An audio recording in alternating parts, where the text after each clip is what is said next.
Hey guys, welcome to Berean Babes Be in the Know. I'm your host, Vale Chikuni. We begin.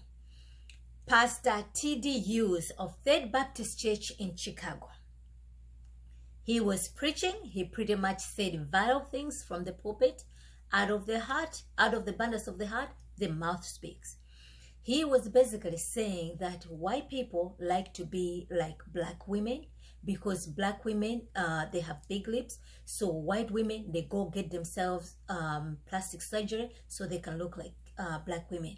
They also go get themselves a surgery so they can enlarge their hips, because black women, they have big hips.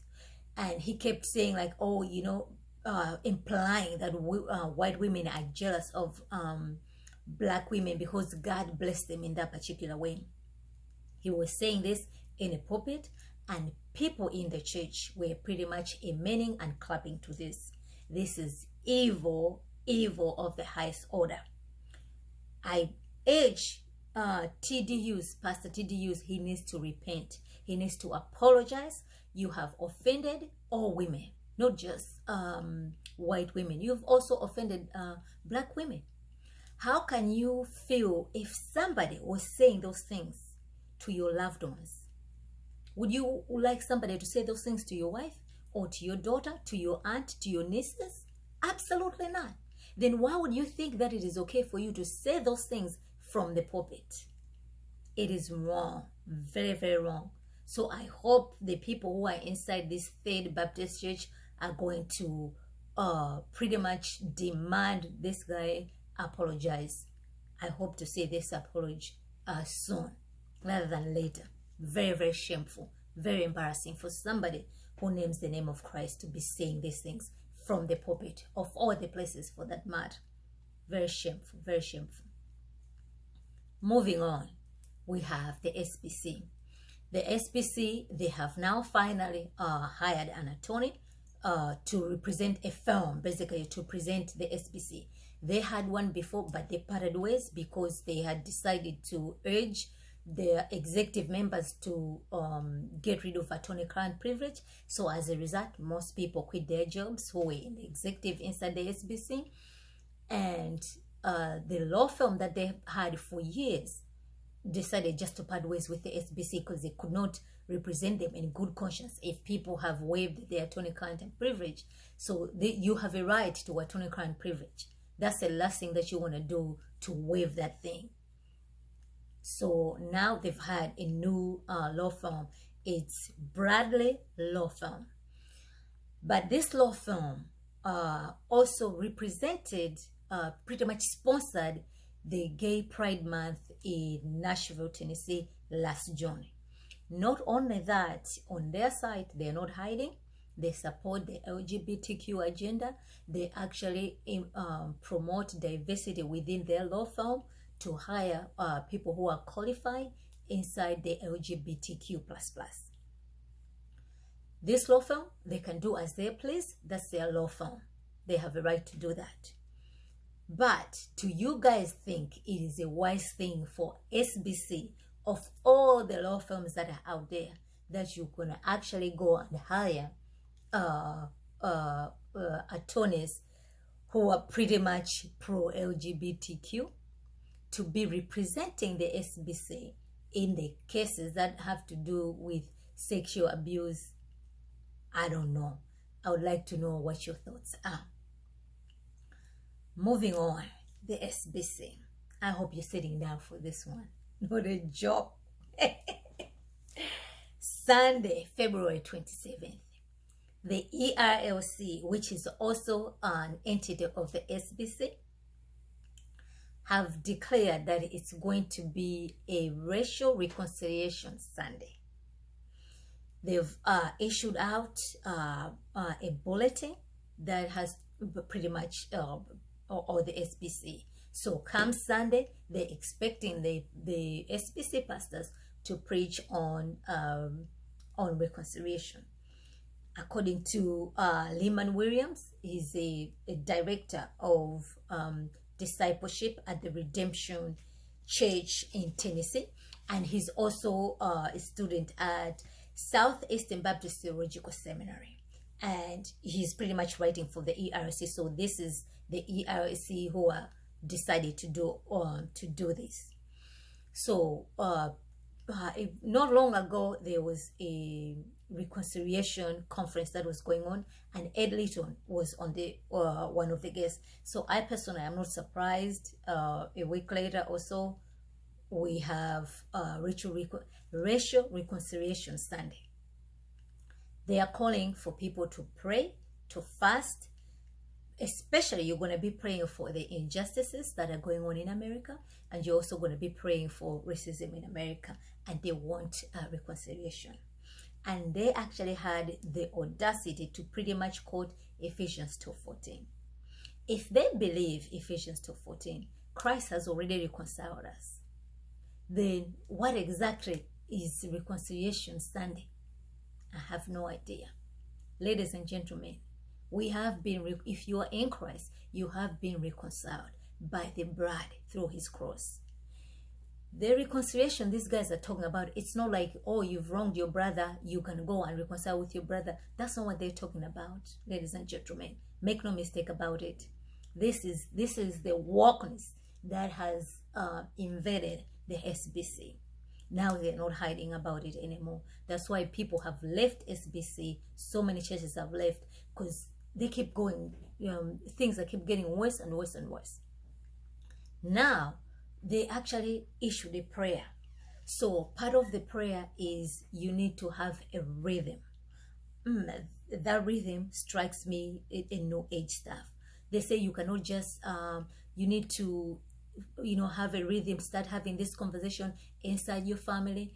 If your families need to be having this conversation, all the churches, they need to be having this type of conversation, because according to them, racism and slavery, this is the original sin. So I don't know what Bibles these SBC people are reading. What I know is original sin started in Genesis. That's where we do have the original sin. That's where everything started with Adam and Eve. So these guys, apparently, I guess this is just exclusive only to America. I don't know. However, they've designated that slavery and racism is pretty much original sin. I don't know. I really don't know. Not only that, these people have carried on. They're expecting people to fast. And this is not just a one-time only. They're expecting this thing to be an ongoing thing, pretty much on a monthly basis. Ladies and gentlemen, the SBC can be doing that till cows come home. There's never going to be that reconciliation. It can't happen. It cannot happen. After all, races don't reconcile. People do reconcile if they've wronged each other, no races. So what exactly is people with less melanin and people with more melanin are going to reconcile? Why? I'm black. God made me this way. I need to glorify God the way I am, just like my brothers and sisters who are black and white. There's no need to be reconciliation there in any way, shape, or form. But this is what's being promoted by the SBC. And not only that, these people are hiding all the injustices that have happened in this country. If the wrong things, they need to be repented of. Absolutely, nobody's going to argue about those things. But this is exactly what's going to bring in division inside the church. So if you didn't know that your church was woke, watch out come February 27th. If your pastor is pushing this issue, let that be a sign for you to know that's a woke church, that they've bought into this lie. Absolutely, they bought into it. And men, I don't find it as a coincidence, because exactly a month ago, on this was January 16th, so okay, over a month. On January 16th, it was conversion Sunday. This was in response to Bill C4 that happened in Canada, and pastors were pretty much preaching on biblical sexuality. I do not recall the ERLC urging the SBC churches to preach on biblical sexuality. They did not do that. So now all of a sudden they want to do racial reconciliation Sunday to pray for racism and injustices. I can't even imagine. Not only that, if anything, like there's a war going on out there in Russia and Ukraine, maybe it would have actually even made sense if that was the bulletin. Like, you know what, this Sunday, I want us to preach on just war, whatever the case may be. I want us to be in prayer, to pray and fast for what's going on in Ukraine, what's going on in Russia.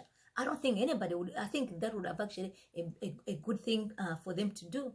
But they have decided on the 27th of February, they're going to be promoting this wokeness agenda disguised as something good, to pray, to fast. Ladies and gentlemen, if you're planning on praying and fasting, do so. It is a good thing for Christians to be praying, to be fasting. It comes with the territory.